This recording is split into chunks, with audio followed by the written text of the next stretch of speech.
Sir మీరు మీ Congress party నుంచి Andhra Pradesh Congress party chief Sharmila గారు ఎప్పుడు ప్రెస్ మీట్ పెట్టినా ఎంతసేపు జగన్ గారిని విమర్శించడానికి సరిపోతుంది కానీ ప్రస్తుత ప్రభుత్వాన్ని ఎటువంటి విమర్శలు కానీ ఎక్కడా ఇచ్చేది అంటే జగన్మోహన్ రెడ్డి పరిపాలన కంటే ఇప్పుడు కూటమి పరిపాలన బాగుందని కాంగ్రెస్ అభిప్రాయం అనుకోవచ్చా?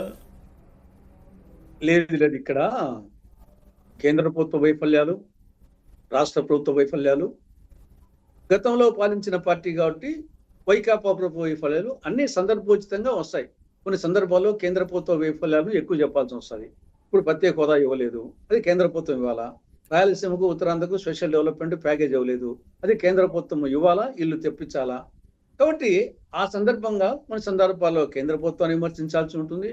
కొన్ని సందర్భాల్లో, ఎక్కువ సందర్భాల్లో రాష్ట్ర ప్రభుత్వ వైఫల్యాలు అక్కడక్కడ అడపా ఈ యొక్క ప్రధాన మొన్నటి వరకు పరిపాలన పార్టీ కాబట్టి వాళ్ళు చేసిన తప్పులు సందర్భోచితంగా ప్రస్తావించాలా.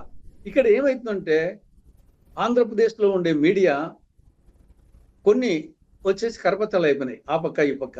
సాక్ష్యమో వాళ్ళ కరపత్రం కాబట్టి మా వార్త వేరు. శర్మిల మాట్లాడినా కానీ, మేము మాట్లాడినా కానీ మా వార్తలు వేరు, సాక్షి వాళ్ళు వేరు, వాళ్ళ మీడియాలో ప్రింట్ మీడియా కానీ ఎలక్ట్రానిక్ వేరు. ఇంకా మిగతా మీడియా ఏం చేస్తుందంటే, ఫర్ ఎగ్జాంపుల్ ఈనాడు జ్యోతి, దాంట్లో జగన్ను తిడితే దానికి ప్రామినెన్స్ ఇస్తారు, లేదు ప్రభుత్వాన్ని అండగడితే దానికి ప్రాముఖ్యత ఇవ్వరు.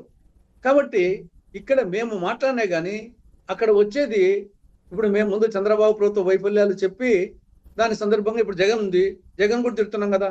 జగన్ వచ్చేసి 3 రాజధాని విషయంలోనే చంద్రబాబు నాయుడు చేసేది తప్పు అంటున్నాము, జగన్మోహన్ రెడ్డి చేసేది తప్పు అంటున్నాము. కానీ మీరు రాసేటప్పుడు సాక్షివాడు మా వార్త వేడు, ఈనాడు జ్యోతి వాళ్ళు ఏం చేస్తారంటే చంద్రబాబు నాయుడిని విమర్శించింది వేరు, జగన్ విమర్శించింది మాత్రం వేస్తారు. అది శర్మిల విషయంలో కానీ, ఆవిడ పార్టీ పిసిసి అధ్యక్షులు, నేను రాష్ట్ర మీడియా చైర్మన్. కాబట్టి నేను చెప్పినా ఆవిడ చెప్పినా వచ్చేసి ఉన్న ప్రాబ్లం వచ్చేది అన్నమాట. మేము ప్రభుత్వ వైఫల్యాన్ని విమర్శిస్తే దానికి పెద్ద కవరేజ్ రావడం లేదు. కానీ సార్ మీ చీఫ్, మీ స్టేట్ చీఫ్ ఎక్కువ శాతము జగన్ గారి మీదనే విరుచుకుపడుతుంటారు. అంటే దానికి కారణము కొంచెము ఉండొచ్చు, కానీ మిగతా కేంద్ర రాష్ట్ర ప్రభుత్వ వైఫల్యాల మీద కూడా అనేక సందర్భాల్లో ఘాటుగా మాట్లాడుతూ ఉంది, సోషల్ మీడియా వస్తూ ఉంటుంది. కానీ అది ప్రింట్ మీడియా, ఎలక్ట్రానిక్ మీడియాకి రాదు. దానికి కారణం నేను చెప్పిన కారణం.